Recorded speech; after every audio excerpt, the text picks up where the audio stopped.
Bueno, y como veíamos una cara nueva en la contienda presidencial de noviembre en Honduras, será Luis Zelaya del Partido Liberal.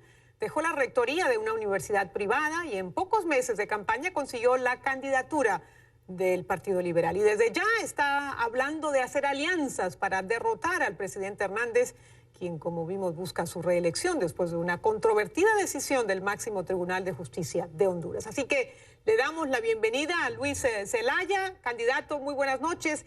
Gracias por estar con nosotros. Felicidades por el éxito en esta primaria. Gracias, Patricia. Gracias a todos y buenas noches. Bueno, sabemos que ha estado en conversaciones con sus contrincantes de partido. Queríamos saber cuál fue el resultado de esas conversaciones, de esos acercamientos. Bueno, ya tenemos efectivamente las primeras conversaciones preliminares, ¿cierto?, para la unidad del Partido Liberal. Fuimos 5 movimientos los que participamos en estas elecciones internas y ya he tenido pláticas con 2 de ellos.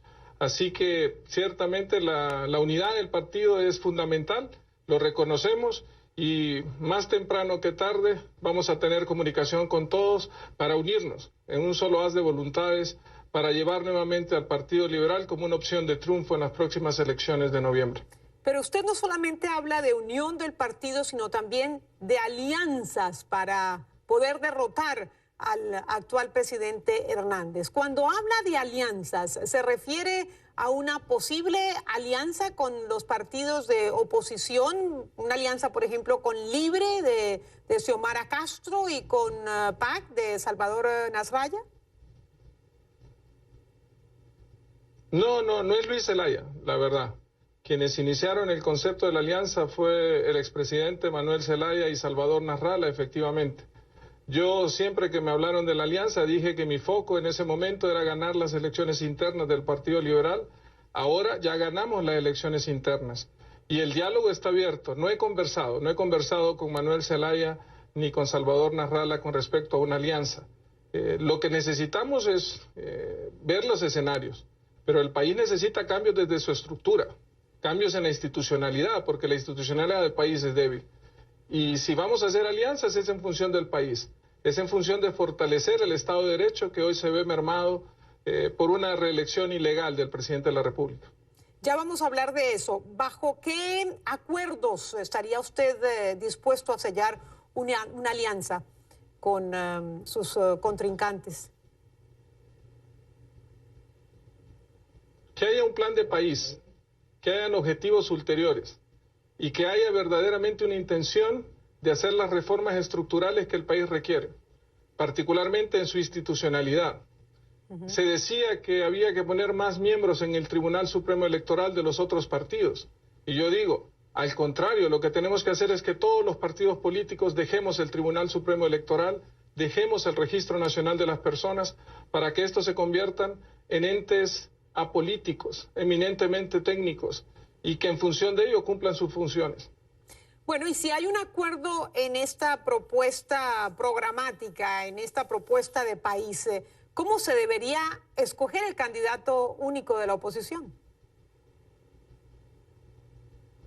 Bueno, en función del perfil del candidato, en función de su formación, en función del ideario, en función de los principios, y en este caso yo abogo por los principios del liberalismo social.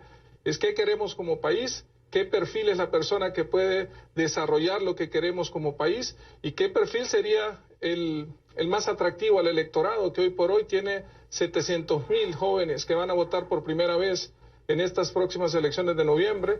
Y de igual forma, del electorado, el 40% en Honduras se define no afín a ningún partido político. Pero debería definirse en una convención de estos partidos si es que hay un acuerdo inicial, o cómo debería ser el mecanismo.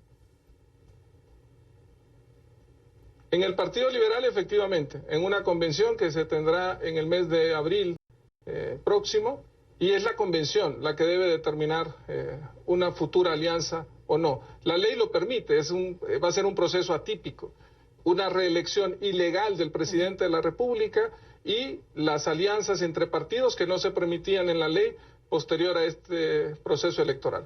Ahora, para nuestra audiencia internacional, ¿cómo se explica que la misma intención de reelegirse le costó en el 2009 un golpe de Estado al presidente Manuel Zelaya hace 7 años y ahora la Corte Constitucional en 2 fallos permite la reelección en Honduras, aun cuando la Constitución prohíbe la reelección presidencial en sus artículos pétreos, tengo entendido? ¿Por qué la diferencia? ¿Por qué esta vez sí se puede?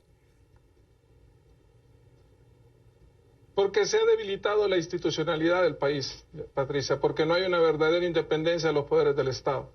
Y se ha tramado toda una línea de acción desde el 2009 para acá para llegar a repetir los hechos que si eran ilegales en el 2009 son igualmente ilegales en este año, porque la Constitución sigue siendo la misma, no se ha modificado. Y la Sala de la Constitucional no puede modificar la Constitución. Pero ¿y cómo entonces validar un proceso que usted considera ilegal sometiéndose en igualdad de condiciones a una elección presidencial? ¿No estaría usted, al someter su candidatura, validando lo que usted mismo está denunciando como ilegal, inconstitucional? No, definitivamente, porque todo el proceso está. El 15 de junio, entiendo, es la fecha en que se va a declarar y ahí se determinará ya el acto consumado, llamémosle, de esta ilegalidad.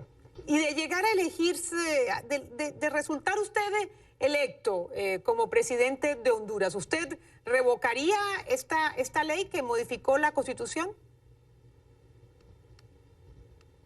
No, respetaría la Constitución que hay.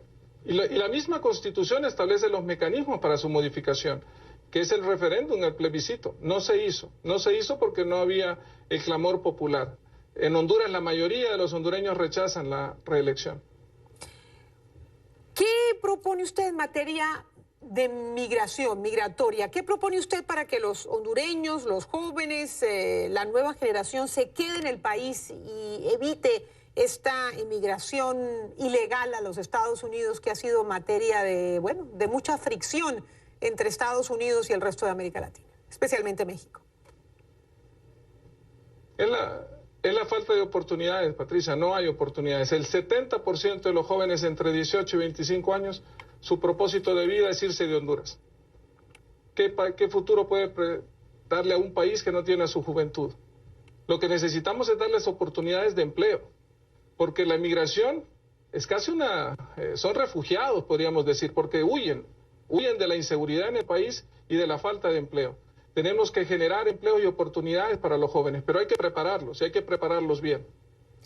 Pues nadie mejor que usted sabe cómo prepararlos en la educación superior después de su trayectoria en la universidad. Gracias, señor Zelaya, por acompañarnos nuevamente. Se nos acaba el tiempo y bueno, ojalá tengamos la oportunidad de hablar en más oportunidades a lo largo de la campaña. Muy buenas noches. Mande. Seguro así será. Muy amable. Gracias. Buenas noches. Él es Luis Zelaya, el candidato presidencial del Partido Liberal, hablándonos desde Tegucigalpa.